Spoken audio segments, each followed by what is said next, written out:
నమస్తే welcome to evening edition నేను Shivani bulletin ముందుగా హెడ్లైన్స్ చూద్దాం బీజేపీలో ఈటలకు సహాయ నిరాకరణ ప్రచారానికి దూరంగా ఉన్న స్థానిక నేతలు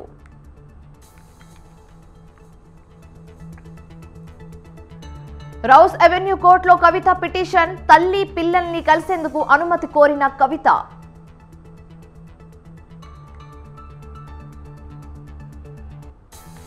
క్యాంప్ కార్యాలయానికి చిలుకూరిపేట పంచాయతీ రజని 6 కోట్లు తీసుకుందని మల్లేశ రాజేష్ నాయుడు ఆరోపణ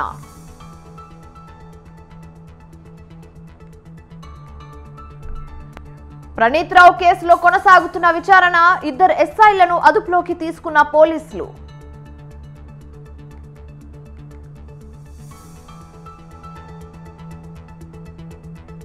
నల్గొండలో నకిలీ ఎస్ఐ అరెస్టు చేసిన పోలీసులు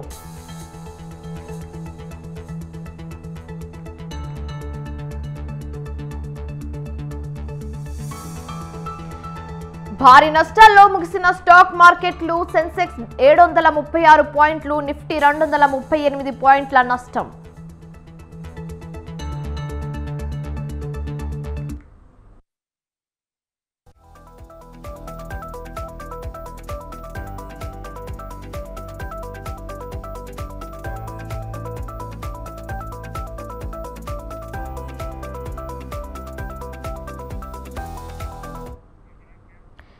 బ్రేకింగ్ న్యూస్ చూస్తున్నాం. ఫోన్ ట్యాపింగ్ కేసులో 3వ రోజు ప్రణీత్ రావు కస్టడీ విచారణ కొనసాగుతుంది. ప్రణీత్ రావుతో కలిసి 2 సిఐ ఫోన్లు ట్యాపింగ్ చేసినట్లుగా స్పెషల్ టీం గుర్తించింది. దీంతో 2 వరంగల్ సిఐలను పంజాగుట్ట పోలీసులు అదుపులోకి తీసుకున్నారు.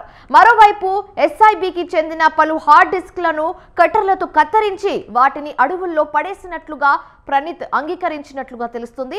దీంతో ప్రణీత్ ను వికారాబాద్ అడవిలోకి తీసుకెళ్లి హార్డ్ డిస్క్ సకాలాలను స్వాధీనం చేసుకునేందుకు పోలీసులు సిద్ధమవుతున్నారు. అలాగే డిలీట్ అయిన డేటాను రిట్రీవ్ చేసేందుకు ప్రయత్నిస్తున్నారు.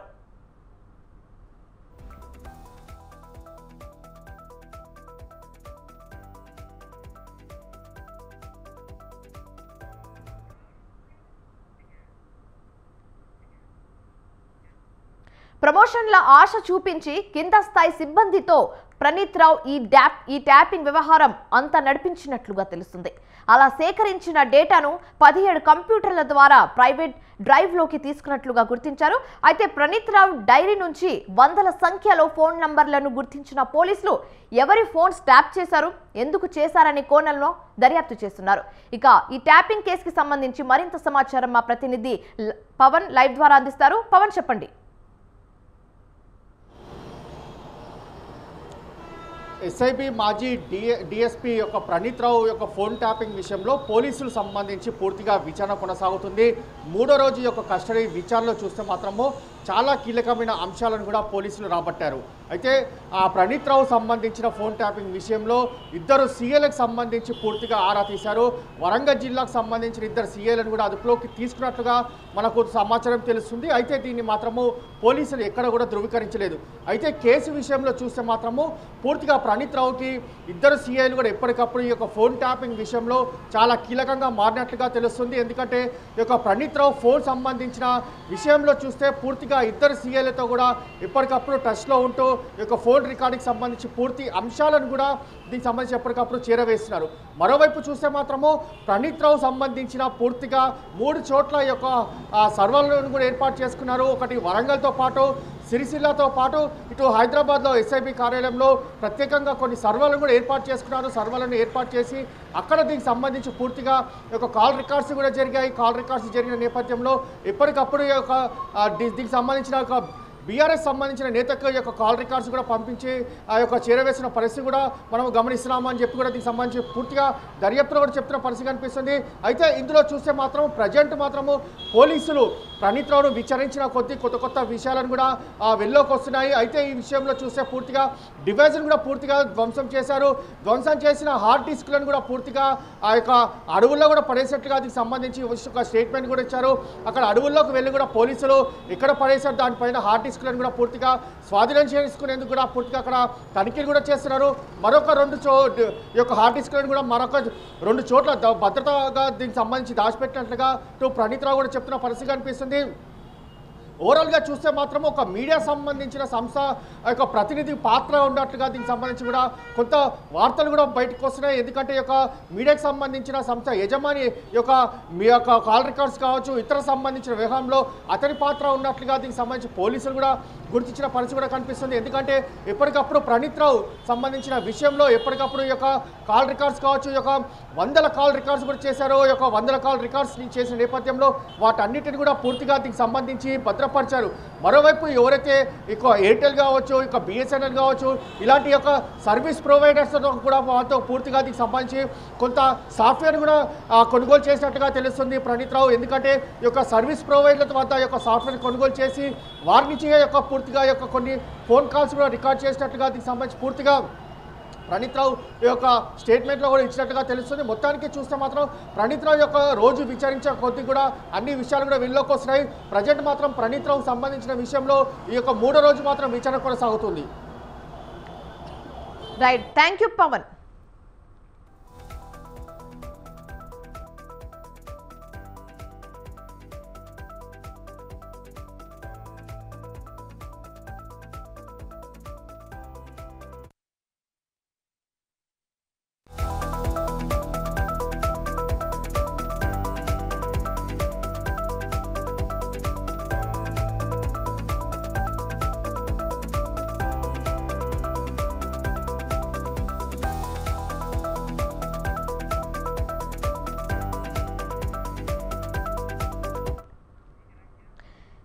మరో బ్రేకింగ్ న్యూస్ చూస్తున్నాం.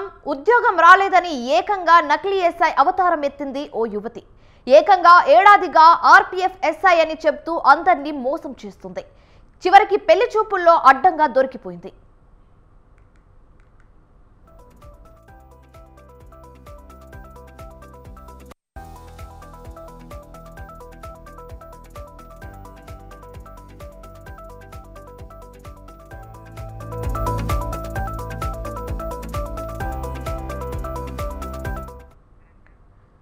నార్కెట్పల్లికి చెందిన మాలవిక అనే యువతి నిజాం కాలేజ్లో డిగ్రీ పూర్తి చేసింది. 2018లో ఆర్పీఎఫ్ ఎస్ఐ పరీక్ష రాసింది. కంటి సమస్య ఉండడంతో వైద్య పరీక్షల్లో ఆమె క్వాలిఫై కాలేదు. గత ఏడాదిగా నార్కెట్పల్లి గ్రామంలో ఆర్పీఎఫ్ ఎస్ఐగా చలామణి అవుతుంది మాలవిక. అయితే శంకర్పల్లి ఆర్పీఎఫ్లో విధులు నిర్వహిస్తున్నట్లుగా అందరినీ నమ్మించింది.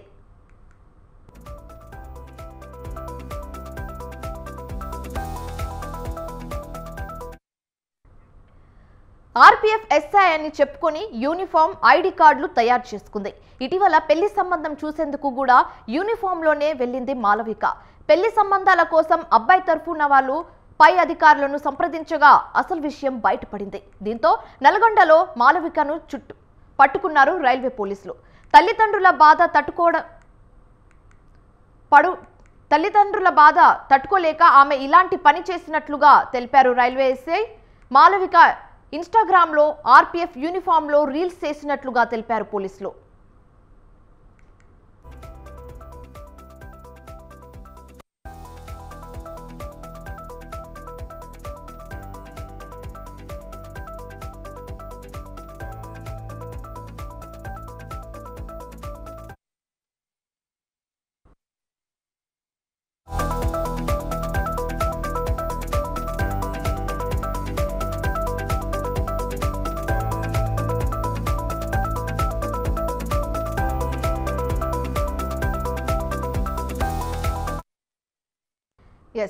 ఇక కేసీఆర్ సారథ్యంలో పార్టీ కోసం ఒక సైనికుడిగా పనిచేస్తున్నానన్నారు మాజీ మంత్రి ఎర్రబెల్లి దయాకర్ రావు. తాను పార్టీ మారుతున్నట్లు జరుగుతున్న ప్రచారాన్ని తిప్పికొట్టారు. తనకు పార్టీ మారే ఉద్దేశం లేదన్నారు. అయితే బీజేపీలోకి వెళ్తున్నట్లు కొందరు తప్పుడు ప్రచారం చేస్తున్నారని, బీఆర్ఎస్ కార్యకర్తలను తప్పుదోవ పట్టించేందుకు ప్రయత్నిస్తున్నారని చెప్పారు. క్యాడర్ అలాంటి ప్రచారాన్ని నమ్మొద్దని ఎర్రబెల్లి సూచించారు. వైఎస్ఆర్ ఎన్నో ఇబ్బందులు పెట్టినా తాను పార్టీ మారలేదని చెప్పారు. అయితే బిజినెస్ ల్యాండ్ దందాలు తప్పుడు పనులు చేసే నాయకులు అధికార పార్టీలోకి పోతున్నారని ఎర్రబెల్లి విమర్శించారు. కాంగ్రెస్ 100 రోజుల పాలన ఫెయిల్ అయిందని ప్రజలు అనుకుంటున్నారని ఎర్రబెల్లి చెప్పారు. కాంగ్రెస్ 6 గ్యారెంటీలు అమలు చేయలేదని, ఎన్నికల కోసమే డ్రామా చేశారని ఆరోపించారు. కనీసం కేసీఆర్ పెట్టిన పథకాలు కూడా అమలు చేయట్లేదని విమర్శించారు. మాయ మాటలు చెప్పడం, మోసాలు చేయడం సీఎం రేవంత్ రెడ్డికి అలవాటే అన్నారు ఎర్రబెల్లి. బీజేపీ వాళ్ళైనా కాంగ్రెస్ పార్టీ వాళ్ళైనా అనేది తప్పులేదు. నా మీద కూడా ఇవాళ ఉదయం నుంచి అదే మోగుతాను. నేను పార్టీ వదిలిపెట్టే ముచ్చటే లేదు. ఈ పార్టీని కాపాడుకున్నందుకే సిద్ధంగా ఉన్నా. ఏ పార్టీలో పోయే ముచ్చటే లేదు. క్లియర్గా చెప్తున్నాం. టీఆర్ఎస్ పార్టీనే మళ్ళా అధికారాన్ని, బీఆర్ఎస్ పార్టీని అధికారాన్ని తీసుకొచ్చేందుకే ముందడబడి పనిచేస్తా. కార్యకర్తలకు ఈ కష్టకాలం నేను ఎన్నో చూశాను. ప్రతిపక్షంగా చాలా మంది ప్రతిపక్ష ముఖ్యమంత్రులను కూడా చూశాను. చాలా మందిని ఎదుర్కొన్నాను. నన్ను రాజశేఖర రెడ్డి ఎంత ఇబ్బంది పెట్టిందో మీకు తెలియదా? నా వర్ధన్నపేటను నువ్వు రాకపోతే ఎస్సీ రిజర్వేషన్ చేస్తా అన్నాడు. నీకెక్కడ నిలబడకుండా చేస్తా అన్నాడు. పోతామే అనుకున్నా. నేను పోలే. ఎంపీగా ఉన్నప్పుడు నన్ను ముందే ప్రయత్నం చేసిండు. ఎమ్మెల్యే ఉన్నప్పుడు. అయితే ఎస్ఐబి మాజీ డీఎస్పీ ప్రణీత్ రావు ఫోన్ ట్యాపింగ్ కేసుపై ఎర్రబెల్లి స్పందించారు. అసలు ప్రణీత్ రావు ఎవరో కూడా తెలియదన్నారు. నా పేరు చెప్పాలని ప్రణీత్ రావు మీద అధికారులు ఒత్తిడి తెస్తున్నారని ఆరోపించారు. ఆయన ఎవ్వరో తెలియదు. ఆయన ముఖం కూడా తెలియదు. ఆయన మా ఊరు ఆడబిడ్డ కొడుకట. వాళ్ళ అమ్మ ఎరికే. ఆయన గురించే తెలియదు. ఆ ఫోన్ ట్యాపింగ్ నాకు తెలియడం కూడా తెలియదు. కావాలని నాకు నిన్న మొన్న కూడా తెలిసింది. ఆయన ఫోర్స్ చేసి నా పేరు ఇరికేయాలనే ప్రయత్నం చేస్తాను. ఆయన చెప్పిండట వాళ్ళకి. నాకు ఆయన ముఖం తెలియదు. ఆయన ఊరు మా అమ్మమ్మ ఊరు పర్వతగిరి, అంతే తప్ప నాకేం సంబంధం లేదని ఆయన క్లియర్గా చెప్పిండట. కావాలని ఫోర్స్ చేస్తున్నారట నా పేరు పెట్టాలని. దేనికైనా ఎదుర్కొందానికి సిద్ధంగా ఉన్నా. నేను వాస్తవంగానే చెప్తున్నా కదా. నేను దాంట్లో నాకు ఏ సంబంధం కూడా లేదు. బంధువు కాదు, మా ఊరు. మా బంధువు అయితే నీకు తెలియదా? మా ఊర్లే.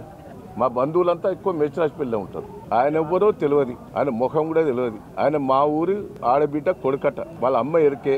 ఆయన గురించే తెలియదు. ఆ ఫోన్ ట్యాపింగ్ నాకు తెలియడం కూడా తెలియదు. కావాలని నాకు నిన్న మొన్న కూడా తెలిసింది. ఆయన ఫోర్స్ చేసి నా పేరు ఇరికేయాలనే ప్రయత్నం చేస్తాను. ఆయన చెప్పిండట వాళ్ళకి.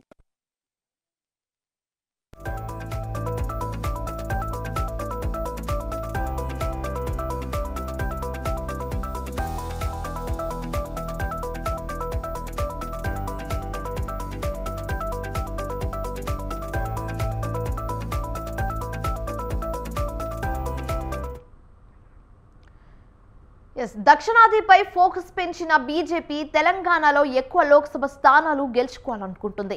అధిష్టానం ఆలోచనలకు, స్థానిక పరిస్థితులకు పొంతన కుదరడం లేదు. కొన్ని నియోజకవర్గాలలో ఎంపీ అభ్యర్థులకు స్థానిక నేతలు సహకరించడం లేదట.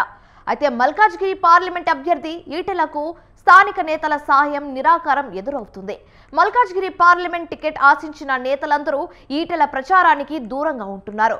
టికెట్ ఆశించిన మురళీధర్ రావు, చాడా సురేష్ రెడ్డి ఎన్నికల ప్రచారంలో కనిపించడం లేదు. ఢిల్లీ పబ్లిక్ స్కూల్ విద్యా సంస్థల అధినేత మల్క కొమరమయ్య కూడా అసంతృప్తిలో ఉన్నారు.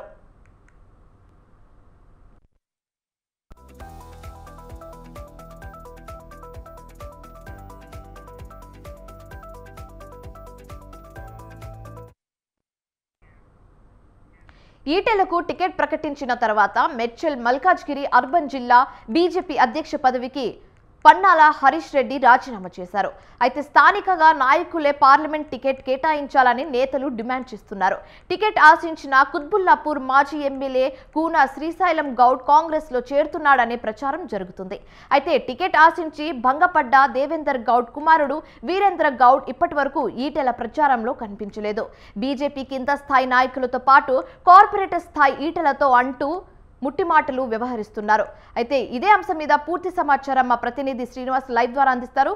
శ్రీనివాస్, చెప్పండి.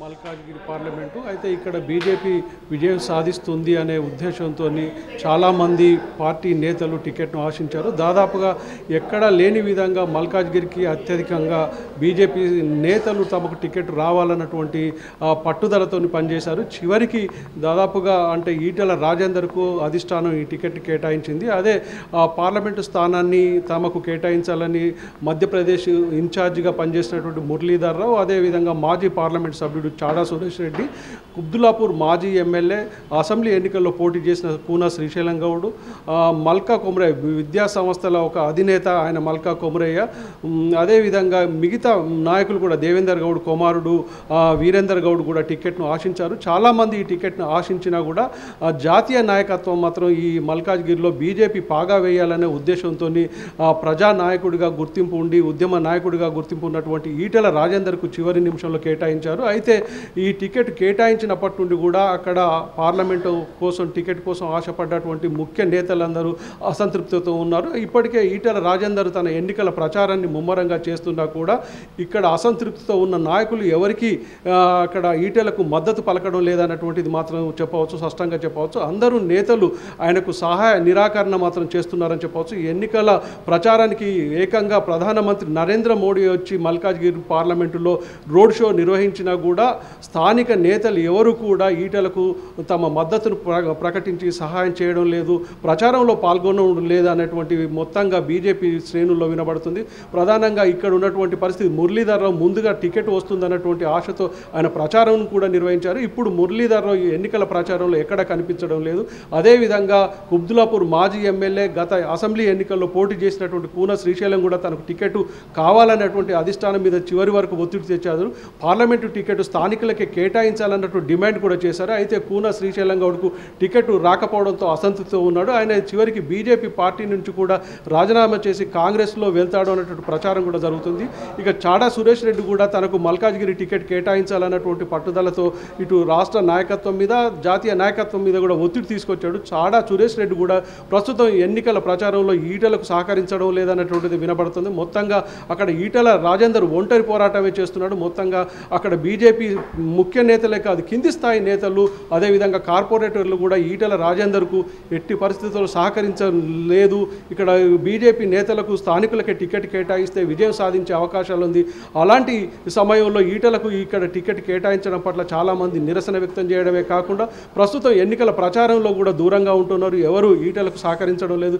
అయితే రానున్న ఎన్నికలను దృష్టిలో పెట్టుకొని ఇటు రాష్ట్ర నాయకత్వం కానీ జాతీయ నాయకత్వం కానీ వీళ్ళన్నిటిని సమన్వయం చేసి అసంతృప్తి నేతలను బుజ్జగిస్తుందా లేదా ఈటెల ఒక్కడే ప్రచారంకు వెళ్ళి అంటే విజయం సాధిస్తాడన్నటువంటిది మొత్తంగా ప్రశ్నార్థకంగా మారింది. మొత్తంగా బీజేపీ మాత్రం రాష్ట్రంలో పెద్ద సంఖ్యలో అంటే దాదాపుగా డబుల్ డిజిట్ స్థాయిలో 10 సంఖ్యలో సీట్లు పార్లమెంటు సీట్లను సాధిస్తామన్నటువంటి డంకా బజాయించి చెప్తుంది. అయితే మొదట ముందస్తు ప్రచారంలో ఎవరు ఏ పార్టీల కంటే ముందుగానే బీజేపీ ప్రచారం చేస్తుంది. ఇప్పటికే ఇటు అమిత్ షా అదేవిధంగా ప్రధాని నరేంద్ర మోడీ ఎన్నికల ప్రచారంలో వచ్చి ప్రచారం చేసినా కూడా ఇక్కడ స్థానిక నేతల్లో మాత్రం స్పందన కనిపించడం లేదు. భవిష్యత్తులో అంటే రానున్న అంటే రోజుల్లో ఎలాంటి మద్దతు ఈటెలకు లభిస్తుంది, మల్కాజ్గిరి పార్లమెంటు మీద ప్రత్యేక దృష్టి పెట్టినటువంటి బీజేపీ అక్కడ గెలుస్తుంది అంటే ఇక్కడ ఉన్నటువంటి నాయకుల సమన్వయం లేకపోవడం అదేవిధంగా ఈటెలకు మిగతా నేతల నుండి సహకారం లభించకపోవడం వల్ల ఇప్పుడే అంటే ప్రస్తుతం మొదటనే ఇలాంటి పరిస్థితి ఎదురైతే రేపు భవిష్యత్తులో మిగతా అంటే ఇప్పటి వరకు అంటే మిగతా రాజకీయ పార్టీలు కూడా అభ్యర్థులను ప్రకటించలేదు. బలమైన అభ్యర్థిని మిగతా పార్టీలు కూడా నిలబెట్టాలన్నటువంటి ఉద్దేశంతో ముందుకు పోతున్నాయి. ఇలాంటి పరిస్థితుల్లో ఈటెల ఒంటరి పోరాటం అదే ఏ విధంగా సక్సెస్ అవుతాడు అన్నటువంటి విషయం ప్రశ్నార్థకంగా మారింది. ఇప్పుడు ఉన్నటువంటి పరిస్థితుల్లో ఈటెల కూడా ఒంటెద్దుపోకడ పోతున్నాడు అన్నటువంటి విషయం కూడా అక్కడ నేతలు చెప్తున్నారు. రాష్ట్ర నాయకత్వాన్ని కూడా ముందుకు తీసుకువెళ్తున్నారు. ప్రధానంగా ఈటెల తన వర్గాలను మాత్రమే ప్రచారానికి ఆహ్వానిస్తున్నాడు. కింది స్థాయి నేతలు కూడా సమాచారం ఇవ్వడం లేదన్నటువంటి విమర్శలు ఆరోపణలు చేస్తున్నాయి. మొత్తంగా మల్కాజ్గిరి పార్లమెంటు బీజేపీ ప్రతిష్టాత్మకంగా తీసుకున్న ఇక్కడ ఉన్నటువంటి నాయకుల మధ్య సమన్వయం లేకపోవడం అసంతృప్తులతో ఉన్నదని చెప్పవచ్చు. ఈటెల ఇప్పుడు గెలుస్తాడా ఓడిపోతాడా అనేటువంటిది ఇప్పుడే స్పష్టంగా చెప్పకపోయినా కూడా ఈటెల ప్రచారం మాత్రం ఒంటరి పోరాటంతో పోతుందని చెప్పవచ్చు. ఏకంగా ప్రధానమంత్రి వచ్చి ఇక్కడ ప్రచారాన్ని ఉధృతం చేసిన ఒక టెంపో క్రియేట్ చేసినా కూడా బీజేపీ నేతల్లో ఇప్పటి వరకు మాత్రం స్పందన లేదు. ముఖ్య నేతలందరూ ఆ ప్రచారంలో పాల్గొనకుండా మొక్కం చాటేస్తున్నారు అన్నటువంటి అంటే అనే విషయాలు బయటకు వస్తున్నాయి. ప్రధానంగా రాష్ట్ర నాయకత్వం కూడా దీని మీద దృష్టి సారించితే తప్ప అక్కడ ఈటెల విజయ అవకాశాలు ఉండవన్నటువంటిది ఈటెల వర్గాలు కూడా చెప్తున్నాయి. మొత్తంగా ఇప్పుడు మల్కాజ్గిరి పార్లమెంటును బీజేపీ ఏ విధంగా తన అంటే విజయ అవకాశాల వైపు ముందుకెళ్తుందన్నటువంటి చూడవలసిన అవసరం ఉందని చెప్పవచ్చు. Shivani. Right, thank you Srinivas.